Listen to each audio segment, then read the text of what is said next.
Welcome to Natural Recovery from Suffering. This is Scott Killaby. The shaming of addicts. Well, addicts, we do it to ourselves. I'm just going to call myself an addict because even though I don't identify with that or a recovering addict, they're useful so that people can relate. So I don't want to just be a teacher who teaches. I want to talk about my experience.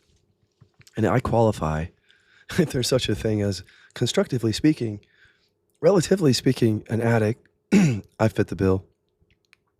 I'm not going to go into my story. That would be beside the point here, but I'll touch onto it or into it. I grew up ashamed of anything that was pleasurable. My dad was an adult child of an alcoholic. His father was in bars every day. I wasn't there. I don't know. But the story goes he was often in bars, and grandma would have my dad go get my grandfather out of the bars. And that was not a pleasant experience for that family, as you can imagine. There was a lot of hostility and fighting, different things. My dad, though, I think learned that he could get love and approval by helping his mom take care of dad. And so when a child learns that, it's easy for that child then to grow into an adult who parents that way by taking care of and making sure that, kids don't do things that are potentially damaging. So when I was a kid, it wasn't just that my dad had an issue with addiction and alcoholism. Just growing up gay in the 70s and 80s, and I can't imagine before that, for those of you who remember that or lived through that. But I mean, the whole idea of growing up gay or being gay in the 70s was you don't talk about that. That's the love that it's not even considered love. It's the act that dare not speak its name. And so I learned from an early age that my desires were just the worst kind of worse because they would talk about cancer in a normal tone of voice, but when they would talk about gay people, it would be through a whisper. Like, did you hear about so and so? Yeah, with guys, yeah, in his own house, and sometimes in his van. But Janie, she has cancer. Yeah, she's got breast cancer, right boob. It just sends a signal to a kid that, boobs are okay in the end. Cancer is crappy, but you can talk about it, but we don't talk about that. So it just teaches a kid to suppress, I should say, because I was aware of these feelings in myself, the homosexual feelings, but the anger was totally buried. So I couldn't defend myself. And this is how anger repression is behind a lot of addiction. This is the important piece here. If we can't defend ourselves, if we can't speak up, if we can't question adults, if we can't do or at least discuss and express what's important for us, what we want, then we're going to suffer. And if parents join in on that and do not help us develop into our authentic self, they're helping us suffer. And this is just because of their unconsciousness, even if they have good intentions. So how that unfolds in a normal kid's life, because I don't think I had any severe trauma except for some bullying at school. It was pretty severe. But at home, it was mainly just feeling as if everything that I liked or that felt good was off limits. And I should feel bad about it. And I did. And then I was that little boy who was always good. And so I hid the homosexuality. I didn't know I was angry. I buried that. And any feminine characteristics, gender things that didn't seem acceptable, all of that. When I got older and I tried to medicate that trauma, that buried anger with weed and alcohol, had to hide that. Dad didn't like that either. And so now I understand that my conditioning cannot be the same as my recovery. That's the long and short of it. If I make life, recovery, transformation about all the things that I'm not doing, I basically get Dad's love and approval.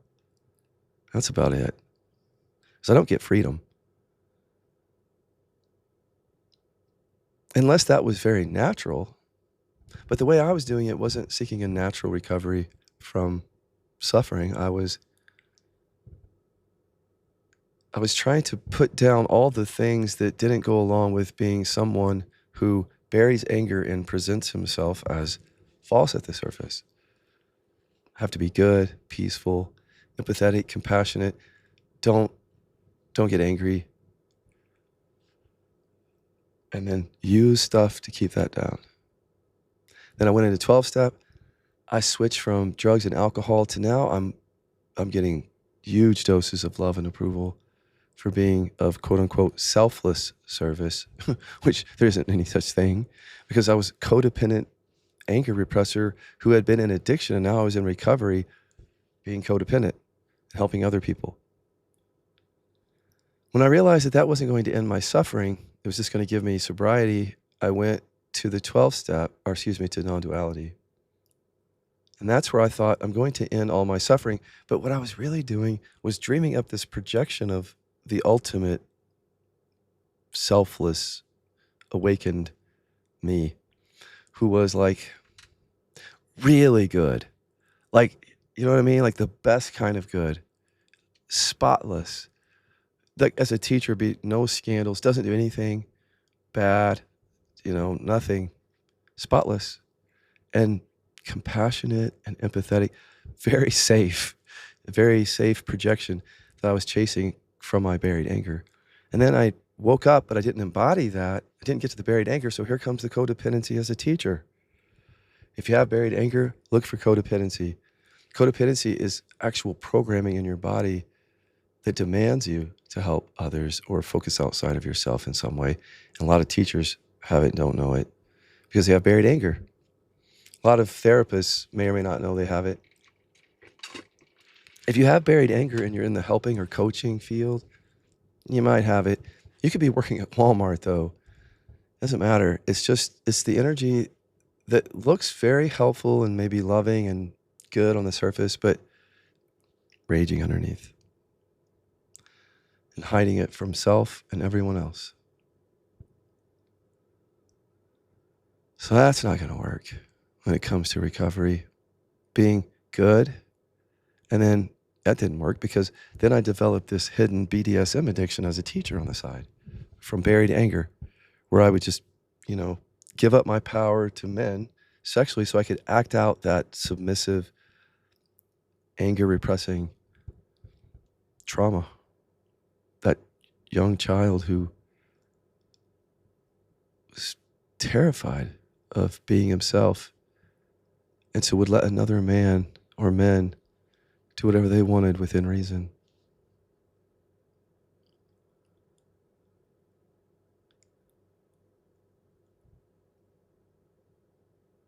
And then I thought it was about shame, like so many addicts do. It's not really. I am telling my story because I just realized that it helps to get to the point, is that recovery really can't be about behavior, believe it or not. Because if it is, it's too easy for the anger repressor, and most addiction is repression. The great majority of it is anger repression. That's what the science says. There's just no way around this. Even whether you're an addict or a recovering addict or someone who used to, be addicted and now you're helping, probably still have buried anger.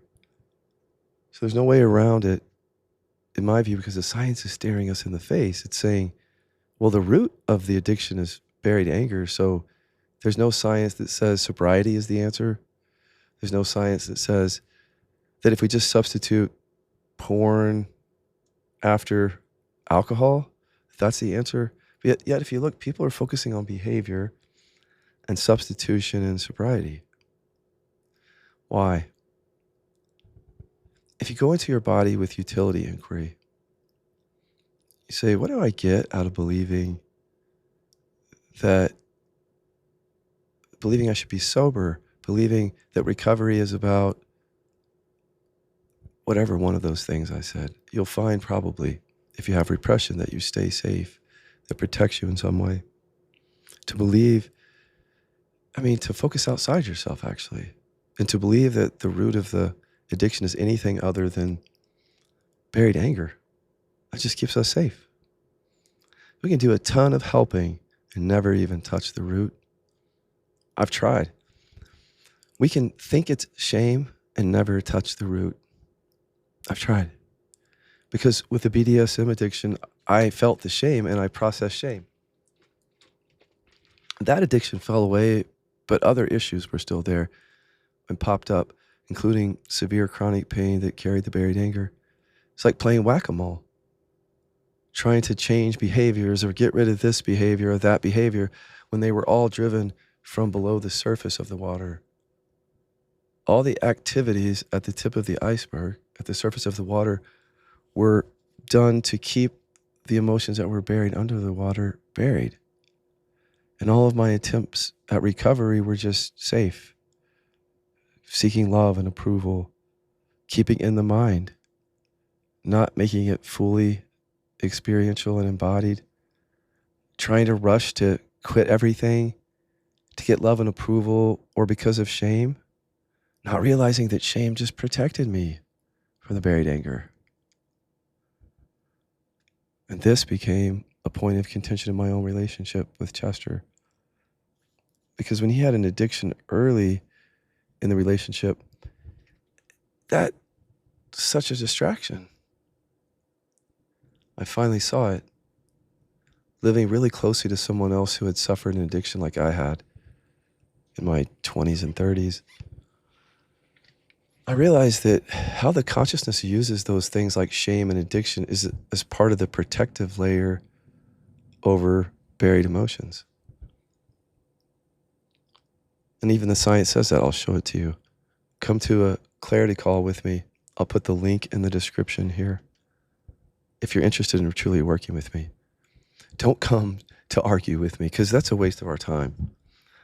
But you can argue with me if you want to work with me. I just don't know. I want to talk to people who are serious about this topic.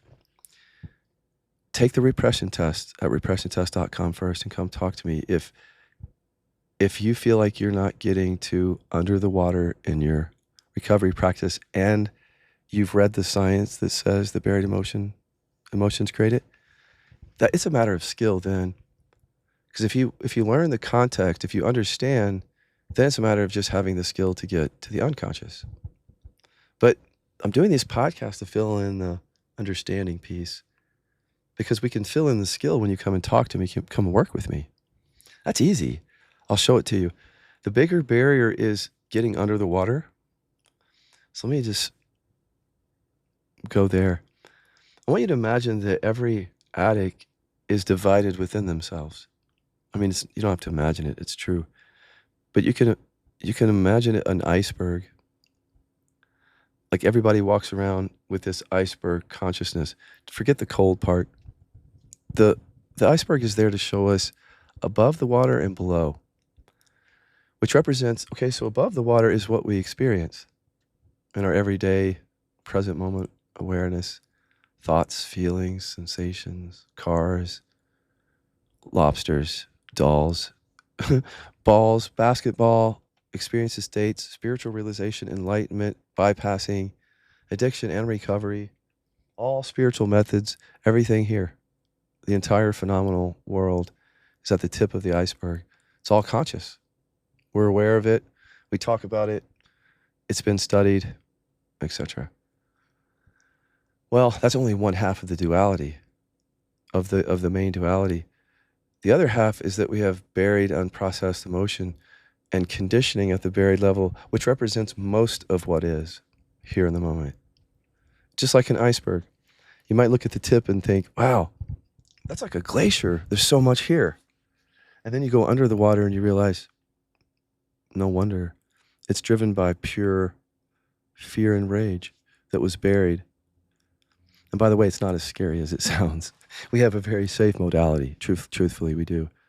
The mind will try to scare you into not doing it so that you won't go under the water. There are a trillion ways to not go under the water.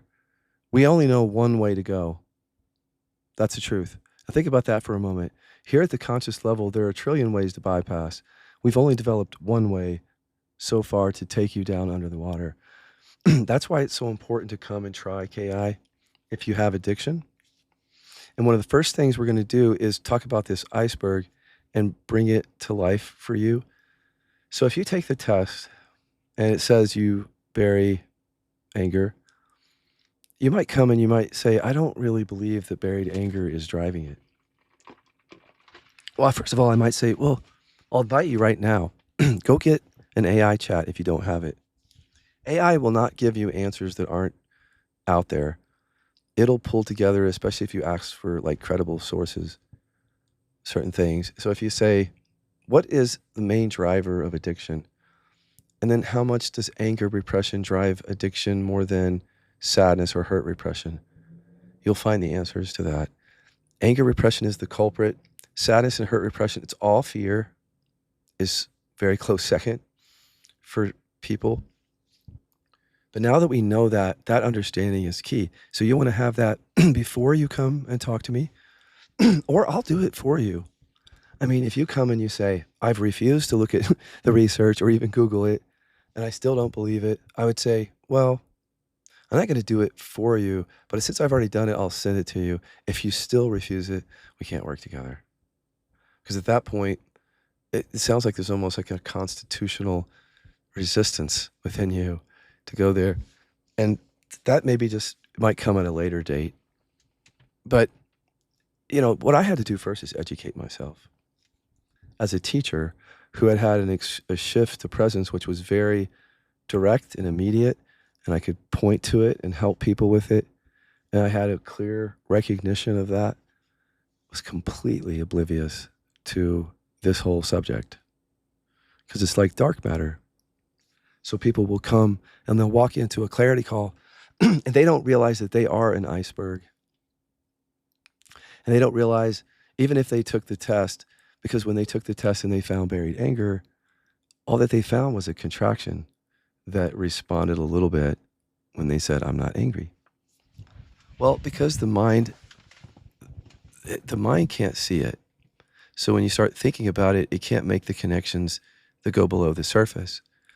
You'll have the memory of the test in your mind, but as you sit with me, you won't be conscious of the anger that's buried right there.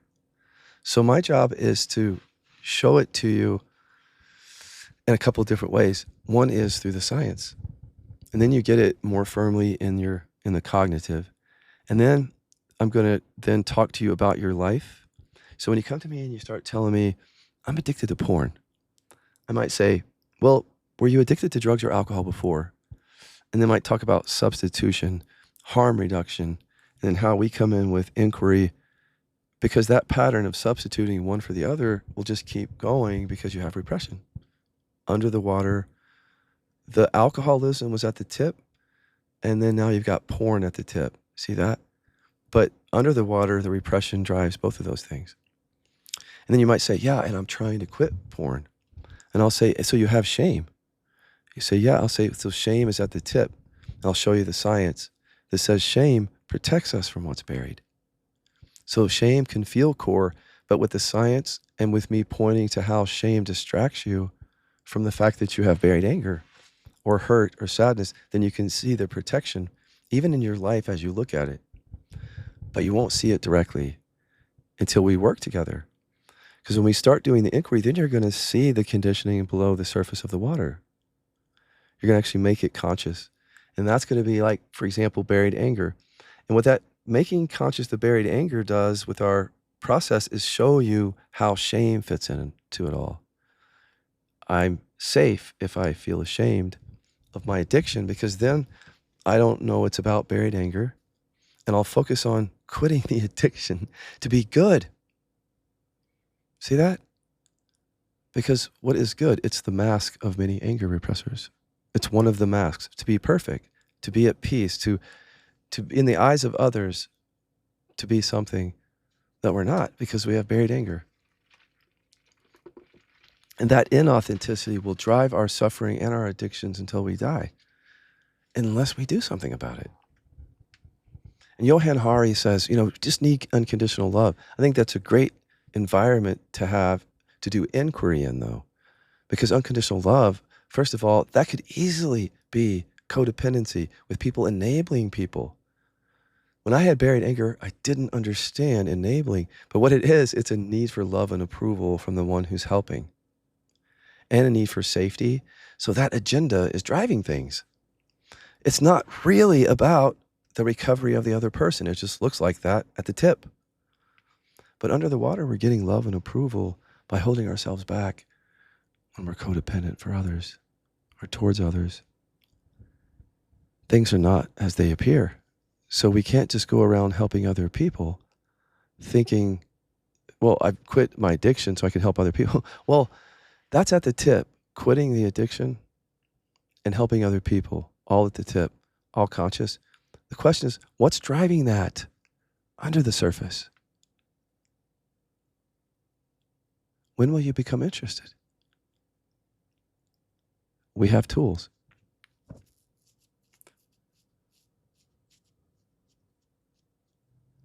So here's another way of looking at it. I like this a lot.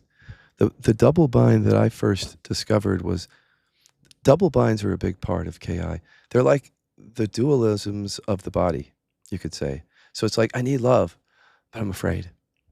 One of the primary double binds of our trauma and our attachment styles and all of that.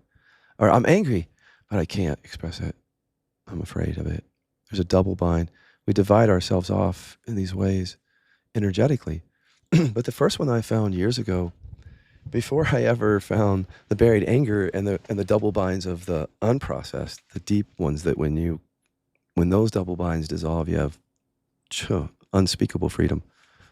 But before that, I just discovered one of the double binds at the surface, really at the tip, which was, I have to use something and I need to stop.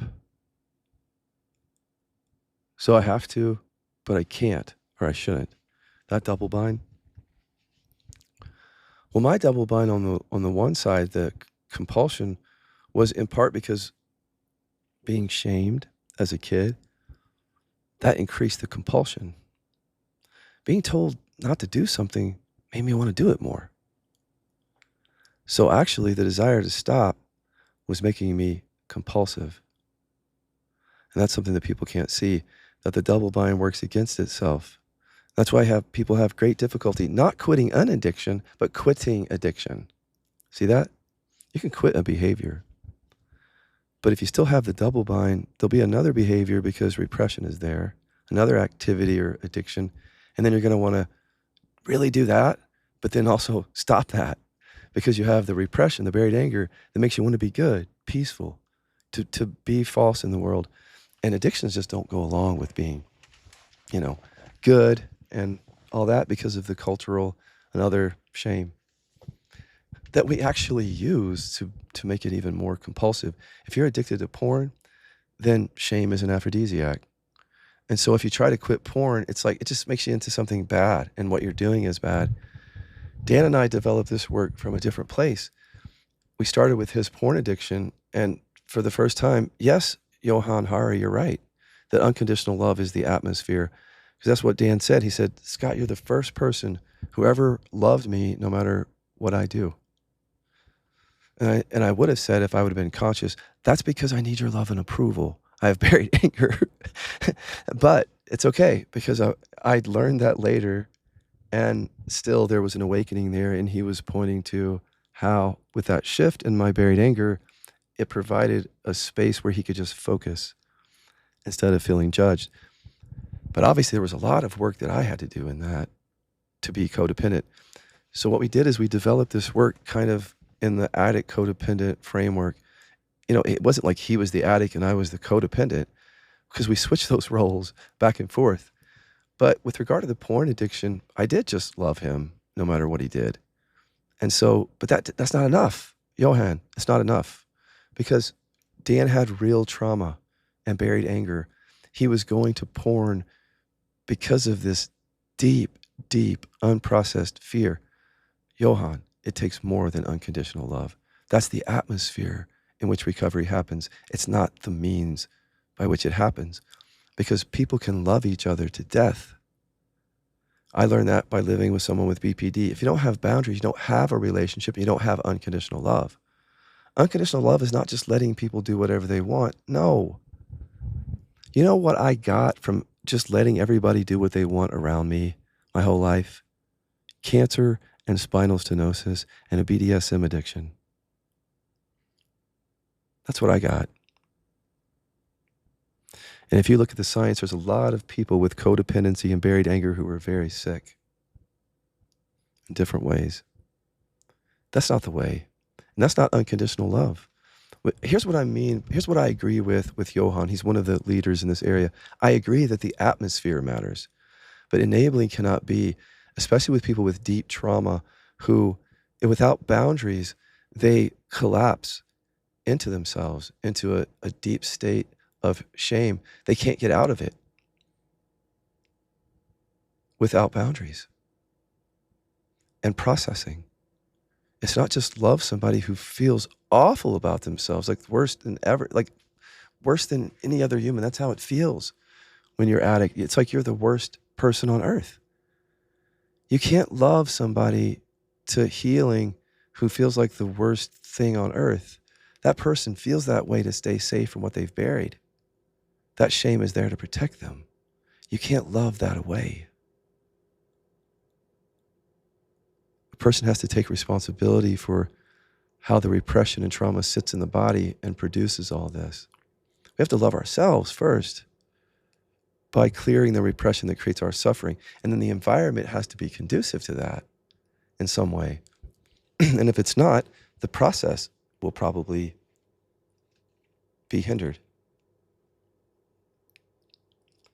So here's what I'm doing, and this is why I did this. Well, first of all, it's not even about the shaming of addicts, as you can see. This podcast episode is about a couple of things that are really important. Yes, of course, we don't want to shame addicts, but addicts shame themselves. We shame ourselves and stay in shame unconsciously to stay safe from the buried emotions. So this whole thing about, oh, stop shaming the addicts, well, it serves a purpose. I think a new era of recovery will take ownership of how shame and even addiction are protecting us and keeping us safe from dealing with the real core drivers, both of suffering and addiction. And that's the buried emotions. But we're not there yet. We're getting there, and we are creating that atmosphere right now, and we have been for a few years. Natural Recovery, our mentorship space, is a place for you where you're not going to be shamed. In fact, no, we're not going to get you off that. That's getting off easy, is being shamed, frankly, because, and nobody does that here, because if we did that, then everybody would just focus on the shame, and then everybody's safe and bypassing. What we're going to do is invite to process and go deeper than the shame, under the water, to where the buried emotions are, and use the shame and the addiction to focus on the right thing, the thing that actually drives you, the core fear. So if you're interested in this way, I do suggest one-on-one 90-day intensive. It's a new program where I come into your life in a really deep way, actually. I get to know you, and this is a different kind of recovery than you've ever seen before, because it's radical in the sense that it doesn't let you just land on all the different ways that addicts and recovering addicts, through shame and other means, avoid the root of suffering. Always with consent and love, though. If you'll invite me in. If you're serious about that, come talk to me. Take the test at repressiontest.com, please, first, before you come talk to me. The link is in the description. And that will just tell you what's below the water. It'll help the conversation. Then I think there's quite a few of you out there who aren't quite ready to come and talk to me about this. Maybe there's some more shame for a while. Just know that this is here, and come back to this podcast. You'll find the way into this work here, usually in the description section. Thanks for listening.